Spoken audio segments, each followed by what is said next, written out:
everybody, and welcome back to another episode of What the Femme podcast. I'm Marie Dementh. I am Birdie Holly. And today we are so excited to feature a wonderful individual who is a provider of care, a knowledgeable human, possibly one of the most talented people I've ever encountered in the professional sector. Please welcome to the virtual stage the one and only Sidrah Khan. Hello. Hello. Welcome. Hello. Thanks for having me here, guys. Yes, absolutely. Thank you for joining us. We're so excited to have you today. Before we get started, can you share your pronouns with us, please? Yeah, my pronouns are she, they. Excellent. Thank you for sharing. And can you share with us, how do you identify creatively?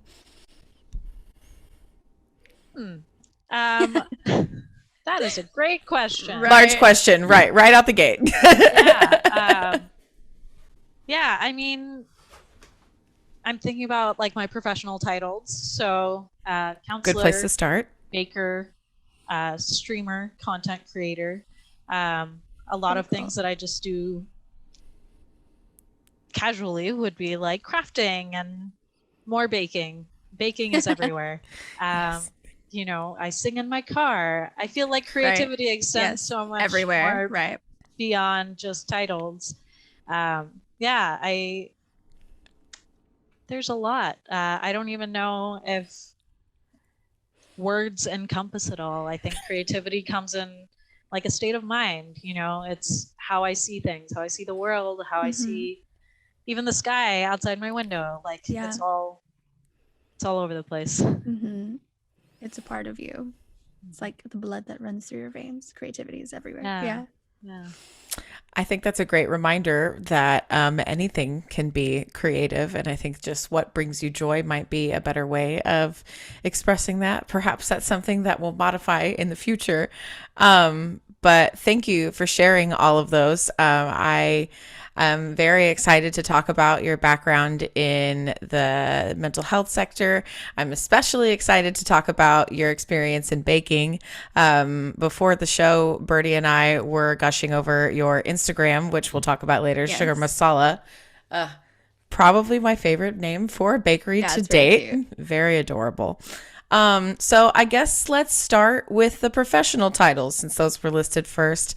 You mentioned that you are a therapist. Can you go say a little bit more about that? Go into detail about your professional background specifically in this area? Yeah. So I've been doing counseling for a few years now. I've always like sort of had a hard time pinning down exactly who I wanted to work with, because I love hearing stories, you know, and I love witnessing people's stories. And that's really one of the main reasons that I wanted to be in this profession. But as I worked with a lot of different people, I've sort of narrowed down and really started focusing on working with South Asian individuals and kiddos and parents, doing some parenting stuff, as well as neurodiverse individuals, so working with autism. And I think every person that I work with, I feel connected to as a counselor, as a professional, but also on some different level, because I've had either personal experiences that are shared, or I've worked with kiddos who have dealt with like the same stuff. There's just, I guess, finding stories that have some overlap with my stories really helps me build like a deeper therapeutic relationship with my clients too. Yeah. Do you feel that your cultural background and your upbringing is probably a big source of your inspiration for wanting to become a therapist? Totally. And not in like therapists are valued and, you know, this is great. You know, what I learned from my culture was that you should be a doctor, lawyer, or engineer, and everything else was worthless. Which, you know, not a great message to hear as a kid. Right. Not particularly. Feel very pigeonholed. Yeah. So what I actually learned was, as a young kid, like I needed to seek out the people who would support me, the people who would support my mental health. And when I got that help for myself, like I wanted to make sure that kiddos like me, who grew up in the same culture, who grew up with the same mental health stigma, could have people that looked like them and understood that background to support them. Yeah, And it's very important. yeah, and it's been really amazing to get to work with those people, even folks my age, and they're like second generation or even first generation. My parents aren't from here is a line that we all say. Like, they're not from America, so the culture is just a little bit different. Um, and just being on that same wavelength, it's just a really different experience for Yeah. them and for me. Absolutely. I'm hearing a lot about the importance of representation, both for yourself and for your community when it comes to availability in not in your community, but also within your position in the mental health sector. Which reminds me to ask, can you share with everybody where you're currently based, where you're located, where you practice out of, so that people who maybe interests are immediately piqued might want to know where to find you as they're listening to this episode. Yeah, so I'm currently based in Austin, but I do telehealth, so I can see clients all over Texas.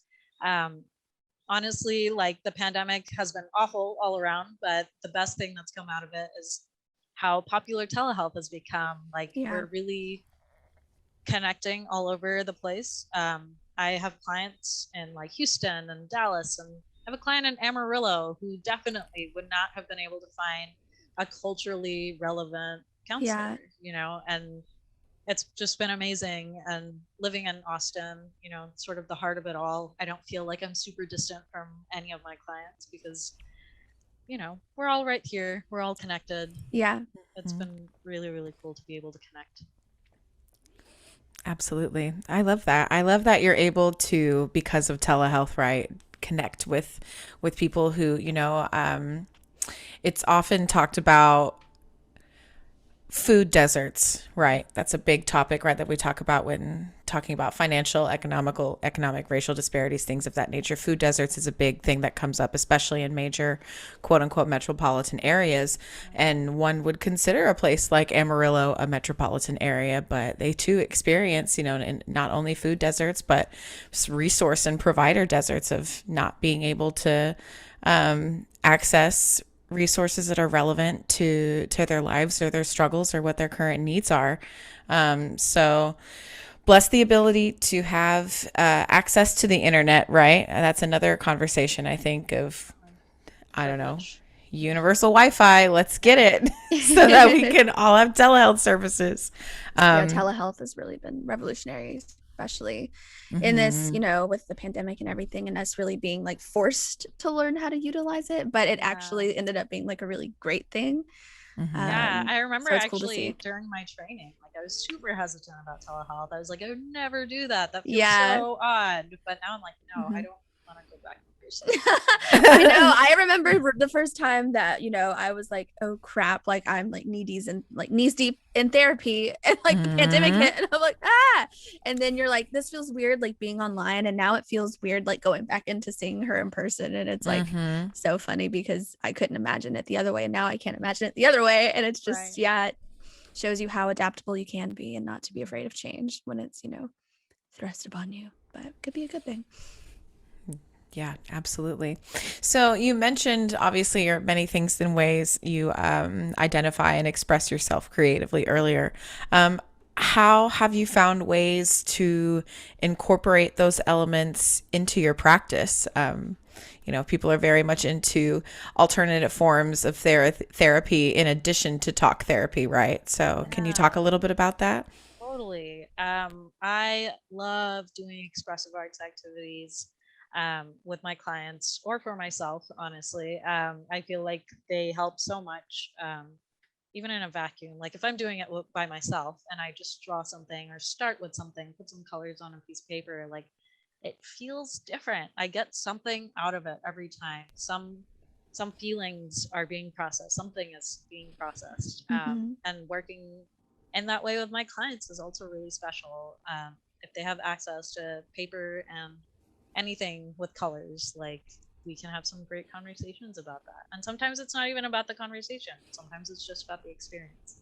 I have a kiddo who actually, like, was very open about, like, not enjoying drawing, but he had paper and pen, so he started drawing, and now he draws all the time. And Wow. it's been a really cool way to just see how his self-esteem has grown, because Yeah. he can look at his drawing and be like, oh, I don't like how I did that, or I see that I should have done that differently, and still continue drawing, still Yeah. enjoy it, and still find meaning in it. Yeah, that's important, especially for kids and like their fundamental, growing and learning things like that. Because I even struggle with like staying away from things. Like if I'm not good at it on the first try, I will rarely pick it back up and like try to do it. And I wish I would have been taught that at an earlier age, to be like, it's okay, like keep trying. It's rewarding once you put your efforts into it, and then it's so rewarding. Yeah, so that's very important. And I feel even like the effort itself, the art itself is Yeah. the reward. It's not about creating something perfect or something that looks perfect to someone else. It's about going through it and putting your heart on paper or whatever medium. Absolutely. I'm thinking about like art that feels, well, I guess I would say in general, art can feel cathartic, right? It's very much a like cathartic release, but I am immediately thinking about like creating like mandalas or anything that's pattern based, and how like soothing that can be.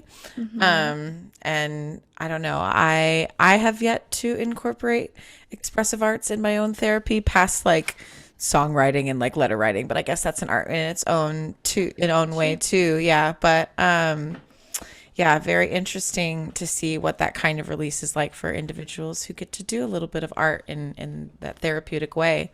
Yeah, I found that like crocheting for me is like a really good medium to like help turn my brain off that isn't, things that are more unhealthy for me. But yeah, it's like a good way to like have something to do with your hands, like someone that has pretty bad ADD and things like that. Like, and just a way, So yeah, we love expressive arts and therapy. More of that, please. We certainly do.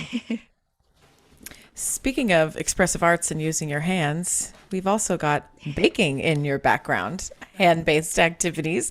I would like to think that baking is an art form as well. Oh, fully. Yeah. Definitely. I mean, also a science, right? But like both, the marriage of both.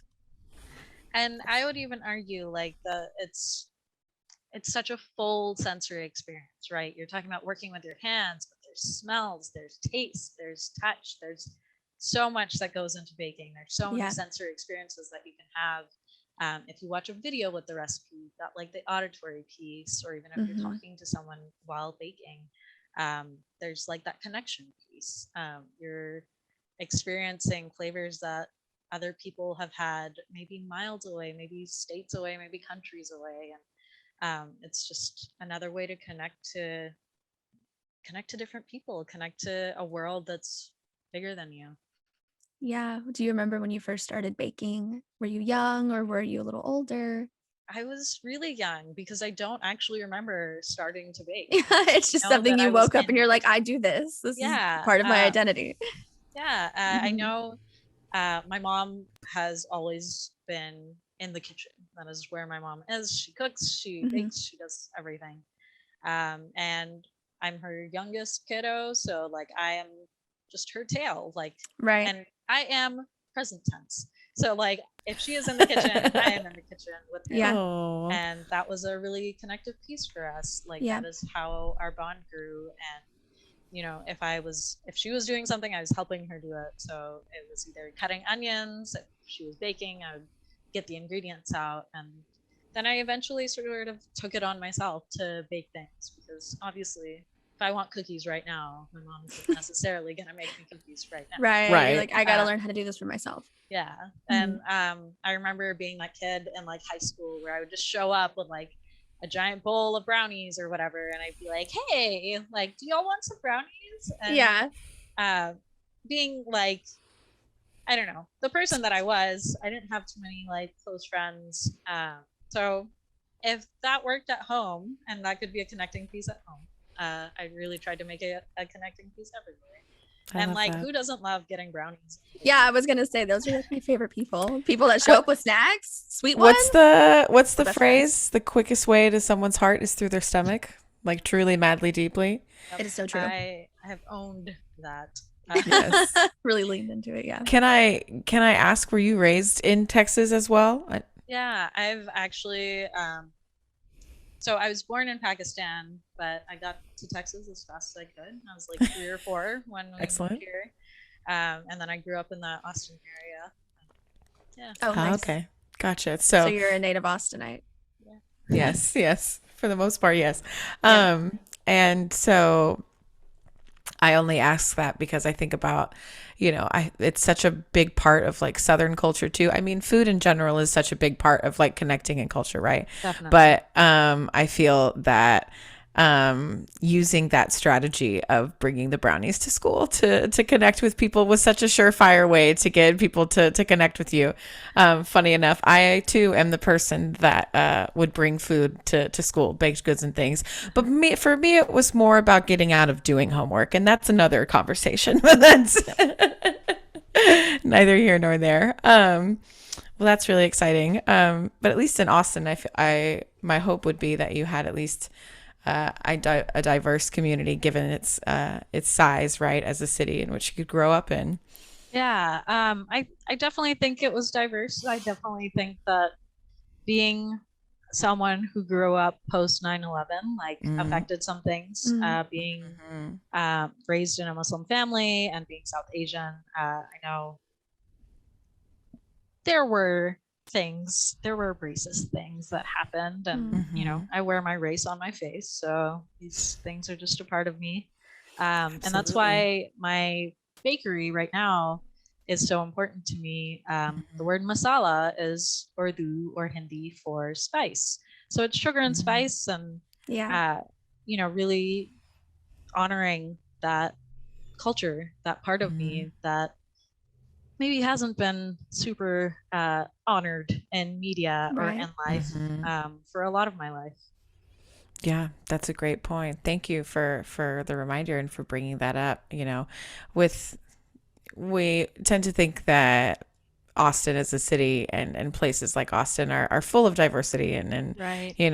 sometimes inherently assumed they're in turn rid of such things as racism and Right. transphobia and Islamophobia and things of that nature. Yeah, I'm Birdie and I both. Birdie, obviously, I can't speak to your own experience, but growing up in a rural community, post 9/11, Mhm. was definitely a different experience. But again, I don't know. I can't recall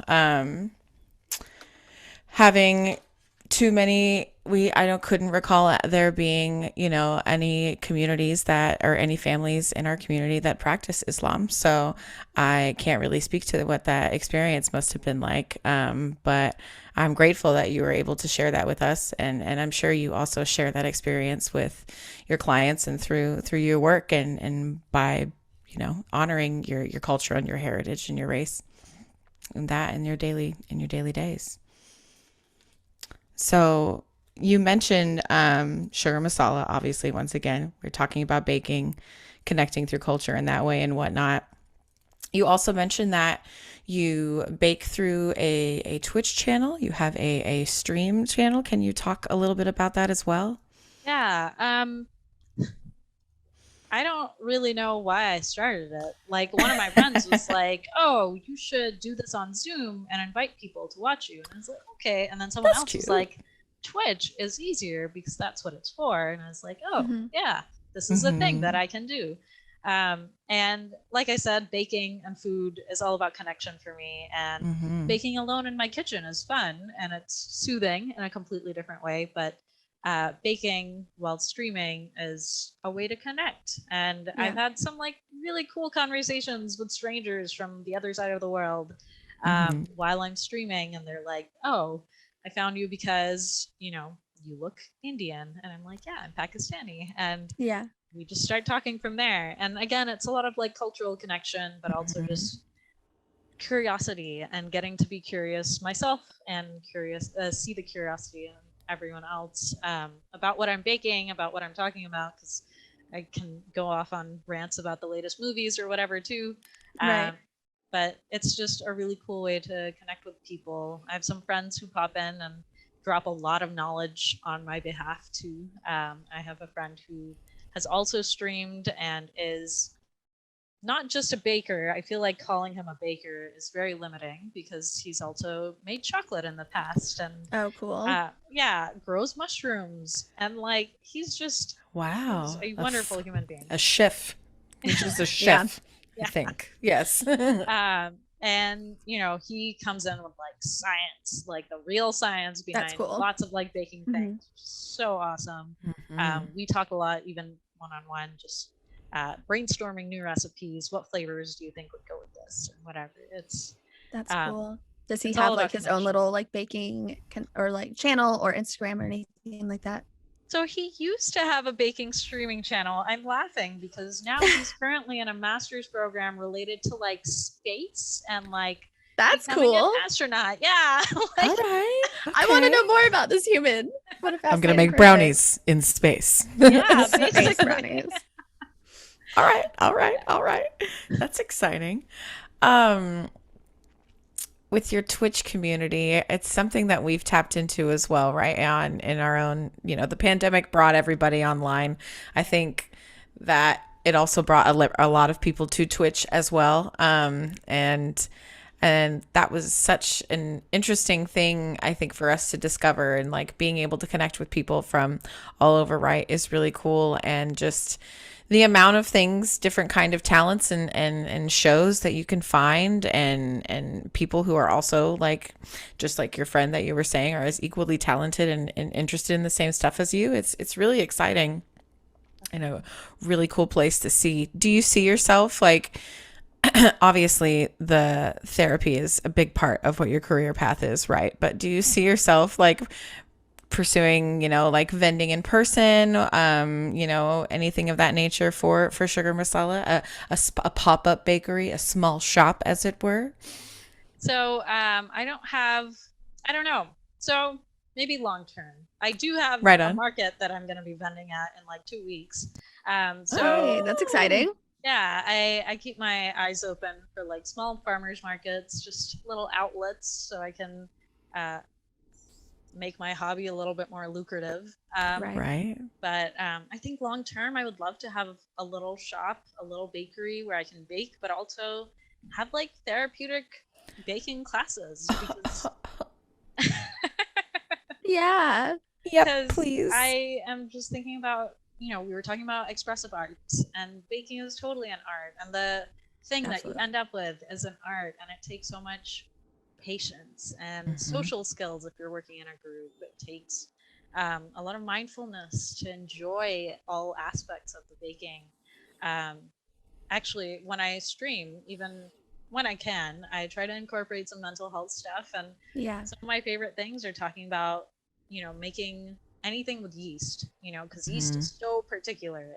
Right. It needs the right temperature water, it needs the right amount of sugar, it needs, the perfect conditions in order to fluff up and become the thing that you want the yeast to do.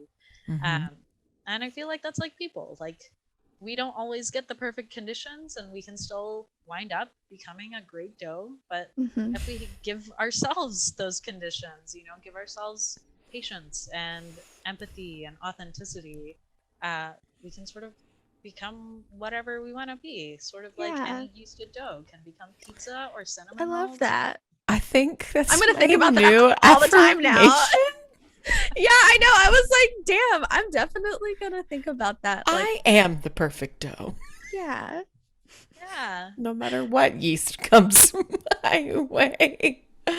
Oh, that is a really I love great. that. That's a I great love that a analogy. lot. Yeah. I honestly, like, I would love to have like a pizza making workshop with like teenagers, especially. Yeah. Because I Oh, think great idea. like the physical part of kneading the dough is really important. Talking about yeast and like conditions of Right. growth. But then getting to end the day, maybe sharing it with their families and getting to like Right. top it however they choose, and getting to share that experience with their families and having that be a connected piece as well. Like, Yeah. that is a dream. Yeah, cooking with people can also be kind of like an intimate experience too. And like being in a close space together and creating this food and eating it together. There's something really, yeah, like intimate about it. So it's a really cool, there's so many things that you can take away from that kind of an experience, especially when you're incorporating mental health things in it as well. Yeah, like you said, sharing it with your family, or, learning things about yourself through cooking, learning a valuable trade too, learning how to cook for yourself. And it's all very empowering in so many different ways. And that's a really interesting thing that I haven't heard much about or haven't seen many people do. But I learned a lot of that. Offer. Yeah. One of the things that I've kind of struggled with is when I do try to look up, what has been done in the past, meshing these two things together is like a lot of food related therapy is focused on disordered eating. Right. And I think that's a really, important aspect of it. But food is so integral to life. Like it's one of our foundation things. You have to eat to live. I just feel like there's more ways to incorporate it into counseling and mental health than just talking about when it's disordered. Right. Yeah, I absolutely agree with you. I think that that's a really, interesting thing to incorporate. And I think, it can be so useful and so empowering, and not only like just one way, but a lot of different ways, which is cool to see. Well, I think it puts us in like such a vulnerable space too, right? Because cooking is so scientific and has a certain art to it. And like, sure, you're welcome to when you're trying to do recipes from the heart. There's some leniency there, but learning a new recipe, there's not so much leniency in there. So it puts that extra layer of vulnerability to it, right? So you're already in this like opportune space to be like, I'm realizing that I am not fully learned on what I am doing, and I'm open to learning, and then in turn open to learning more about yourself, or more about how to, be better about engaging with others. I don't know. Lots of really good lessons in there. Sounds like we have a food. Is this a work meeting? Going on this forever. Right, of course. I'm even thinking about how personal like taste is, right? Like things taste different to everyone, and we can't actually confirm that they taste the same to everyone.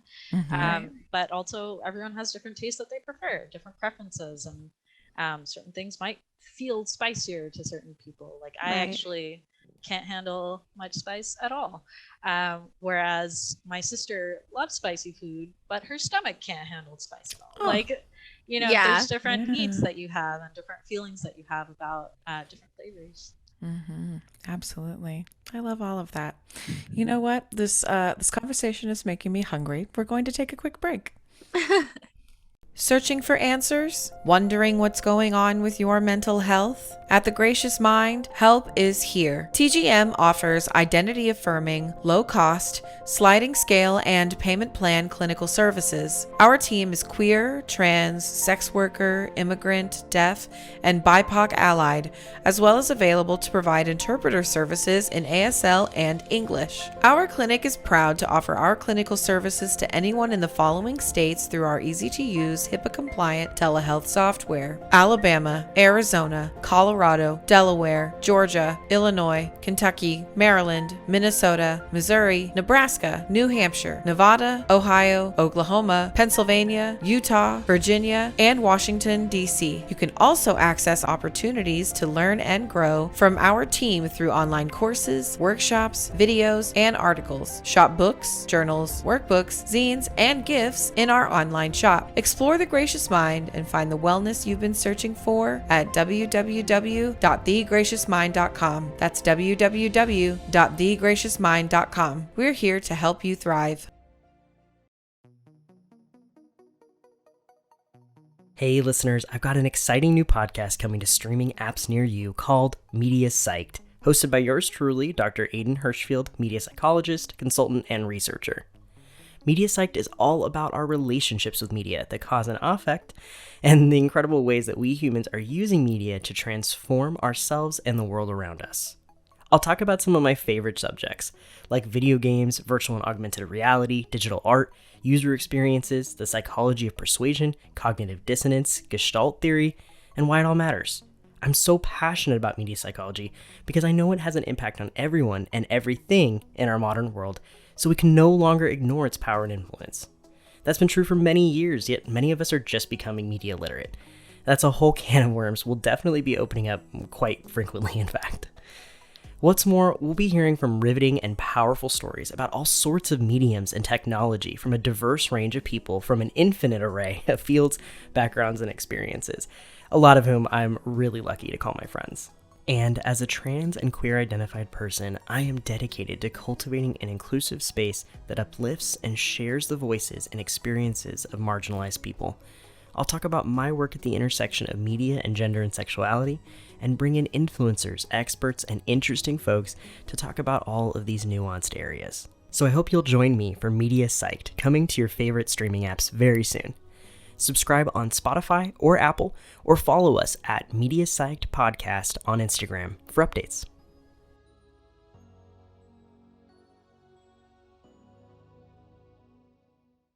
And we're back. Welcome back, everyone. So we were talking earlier about delicious snacks and things and what we love about cooking and connecting with one another.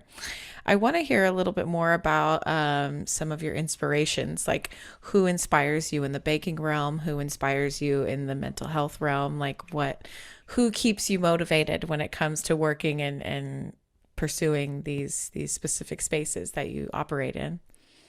Yeah, that's a great question. I always struggle with this because, again, like, who am I? Right. Whenever anyone asks me questions about myself, all of it goes out the door. You're like, I don't know. Am I a person? I can't remember. Do I exist? Do I exist? The limit doesn't, but do I? So, I mean, I think the first place that I always start when I think about any inspirations are my family. I grew up with 2 older sisters and an older brother, and they've definitely encouraged me in different ways to become my own person. We're all artists in different ways.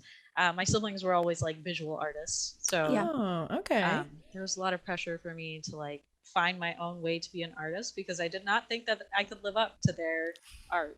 Right.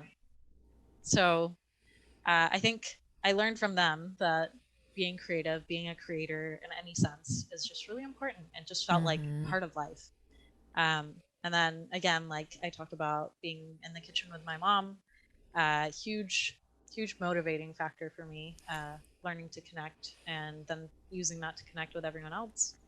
But I think with mental health and baking, just being a person who is growing, I just think I am inspired by so many of my friends and so many of the women that I've met and surrounded myself with.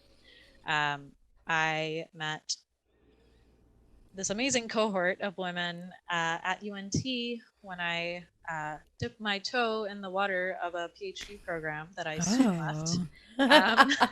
You were like, no, thank you. Pretty much. I've heard it's very hard. Yeah, it's incredibly hard. I left and started my bakery. So that's how that went. Beauty came out of that. Take that. Yeah.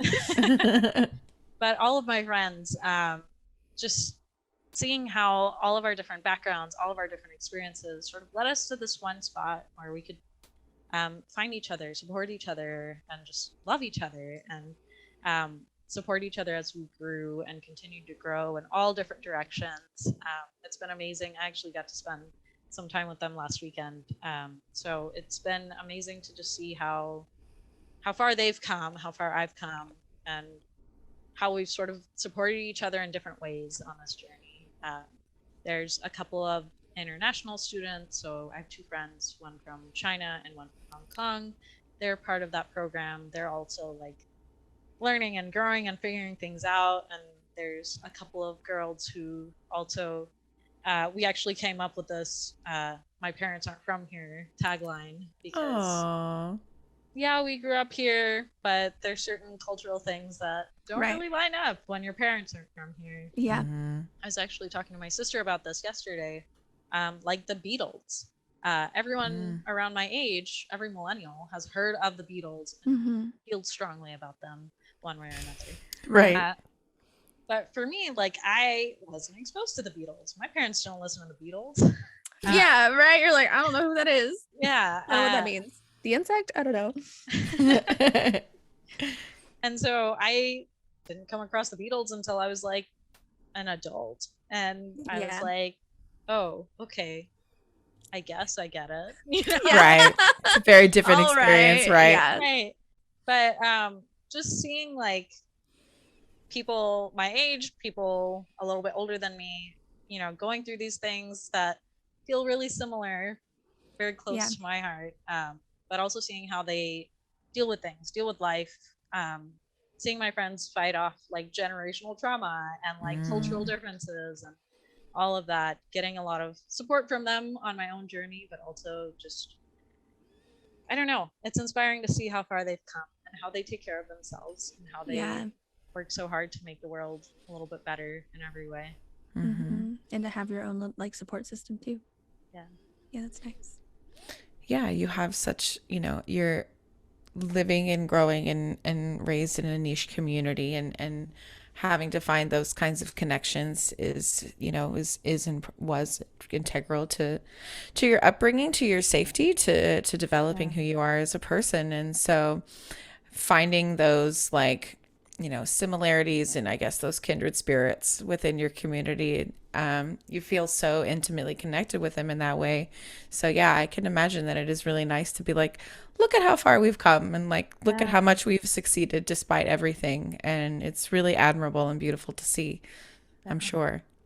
And in the same way, I think, you know, like some of my cohort members also, I always say my cohort, I'm not in the program anymore, let's be clear.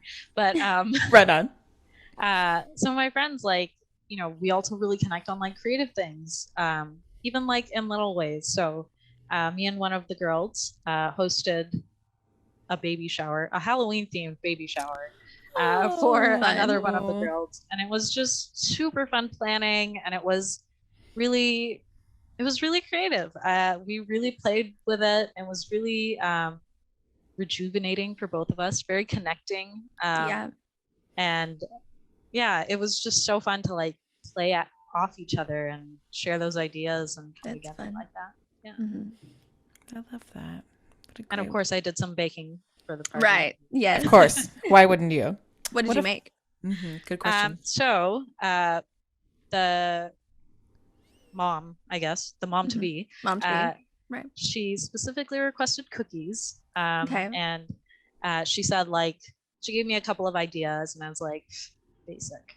So of course I had to go a little bit Add a crazy. little spice, right? Yeah, exactly. So I made these pumpkin pie spice, sort of like, I mean, like a harvest spice cookie. So it was an oatmeal chocolate chip cookie, but it wasn't just that. It was, oh my god, that sounds so good. And pumpkin seeds and coconut and lots of autumn spices. And oh my goodness. I actually just ate one of those this morning, and it was like Do you have the recipes for these anywhere? Just wondering. I typically don't post my recipes. Yeah, they're yours. Yeah, right. Very true.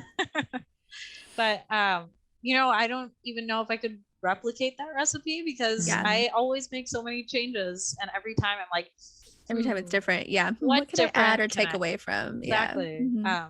So I think the original inspiration for this recipe actually had like cranberries or something else. And I was right. like, and you were like, yeah, but dates. Yeah. Love that. So dates are a big part of my culture. Right. And the mom to be is actually Persian. So they're a big part of her culture too. So it just felt like a tiny little way that I could bring in. Yeah. Love that. I'm sure that made everybody happy to see that little moment.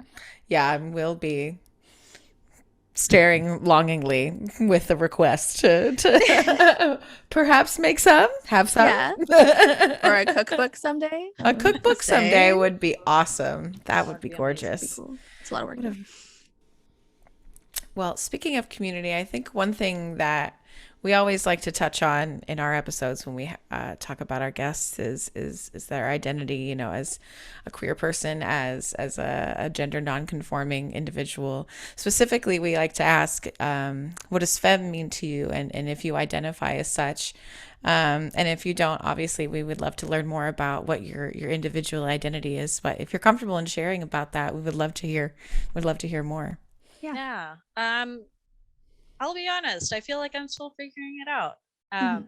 I feel like Heard. I've found communities and people who I feel comfortable sort of experimenting with, for lack of a better word. Mhm. I only recently tried out the pronoun she, they, which I've always sort of, I always felt like she, her didn't quite fit. Yeah. And then one of my wonderful friends on Facebook posted something about she, they, and he, they pronouns. And I read it and I saw it on it and I was like, gonna try this and see how it feels. And I did. And I was fortunate enough to like not be around anyone who's judgmental about it or even Mhm. question it. All of my people just sort of went with the flow and respected it, and feels like it fits. Yeah. I haven't figured out like a label though. So I guess to me, like I am still figuring out what it means for myself. But Mhm. I know I grew up with like very traditional gender roles in Right. my family Right. and my culture. So just deconstructing a lot of that and figuring out what it means for me. Um, if if it means anything to me, you Yeah. know. Right. Um, so that's sort of where I am with that. I even the word femme, like, what does that mean? You know, like, Yeah. Right. Right. are we talking about gender expression, gender like Mhm. internally, and I don't know, like it's all so I want to say murky, but not in like a dingy way. Murky in like a beautiful blended cloud of opal. Right. It's very opal. It A is lot Yes. of very colors. opal. Yeah. There's a lot Wow. of exploration to be done. Yeah. Every Lots time of you look at it in a little. different Mhm. light. Yeah. Yeah. So I definitely feel like I'm still learning about myself and uh, growing and changing and feeling very different about everything and shifting Mhm. perspectives all the time because Yeah. new information is always coming. Yes. And I Mhm. love that our community is one that encourages, constant quest for self and change and being okay with changing all the time and just giving people the freedom to feel like they can do that and to, Yeah. you know, be comfortable in doing that and not being like, oh, I'm feeling like I'm changing my mind and that, and I want to explore more and I want to be open about this, but I'm afraid to. But no, it gives Yeah. people that freedom to be, and that's nice to see. So, Yeah, I would agree 100%. Very beautiful to have and see. And I would imagine that being able to kind of impart your own vulnerability in your own learning journey upon anybody that you work with in your day job is really nice to have as well. Again, another, we talk about intersectionality often on this show and like the importance of it. And so having that added intersectionality to your own individual self is probably really, really wonderful to have for those that you get to work with and engage with in general. It's hard. It can feel like a lot of pressure sometimes. Mm-hmm. I feel like a unicorn, and Mm. uh, in a lot of ways, I feel like I'm a South Asian person who works in mental health, which is already really special and rare. Right. But I identify as like non-conforming or queer, Mm-hmm. um, and I work with like neurodiversity and the populations that I work with. I've worked with a lot of women post-divorce, and like just Mm-hmm. it feels like I work with all the stigma populations in South Asian culture. yeah. And Mm-hmm. um, I do believe that those are the people who need the most support anyway. So I'm glad I can be Absolutely. there. But yeah, it's been a journey. It's definitely been a lot of learning on my part and getting to see that growth and share that growth, honestly, with my clients too. Mm-hmm. Yeah. Yeah, it's a beautiful thing to witness as Mhm. well. Very, yeah.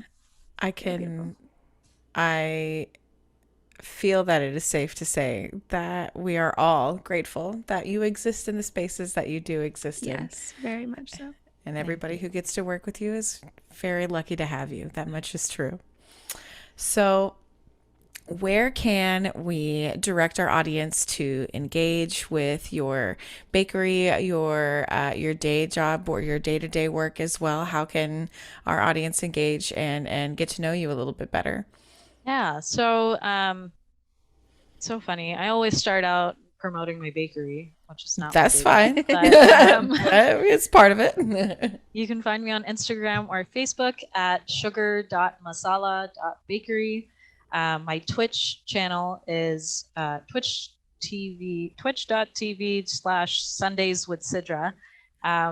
So I kept it a little bit separate just so I could, bring in mental health stuff and not feel like it was going to interfere with business stuff. Right.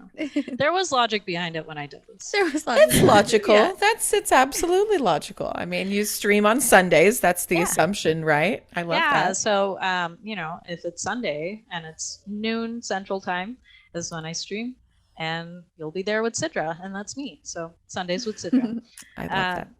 And then for my day job, if you're seeking counseling services, you can find The Gracious Mind.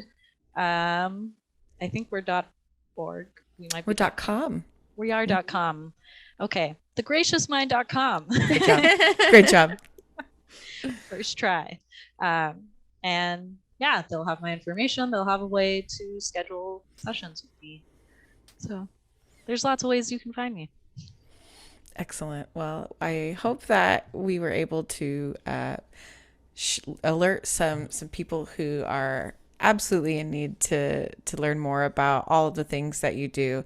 I, for one, am very excited to dive into your Twitch streams and learn more about your past baking experiences.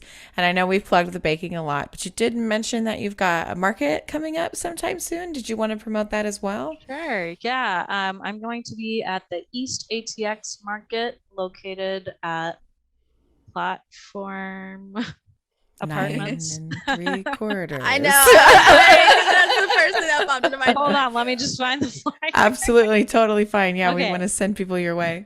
East ATX Fall Market. It's at the Platform Apartments, 2823 East MLK, November 13th from 11 to 3 p.m. There, y'all got it right there. Heard it here first. Well, thank you again, Sidrah, for joining us today. It was Yes, so thank nice you. to get to know you and to learn more about you and share you with our audience. It's really been lovely. It was really great talking to y'all. Yeah. So before we go, we do have a couple of our own bills we have to pay. Shout outs to our supporters and things.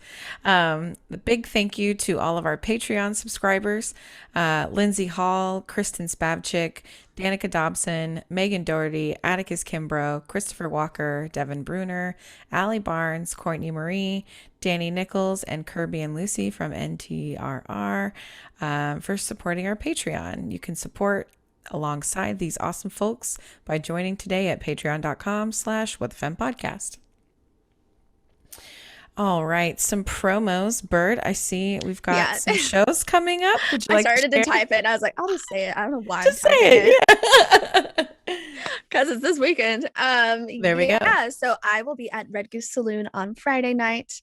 And then I will also be doing a really cool show on Saturday night. It starts at 11 p.m., but it's a live band show and it's no cover. So get your booties down to Deep Ellum.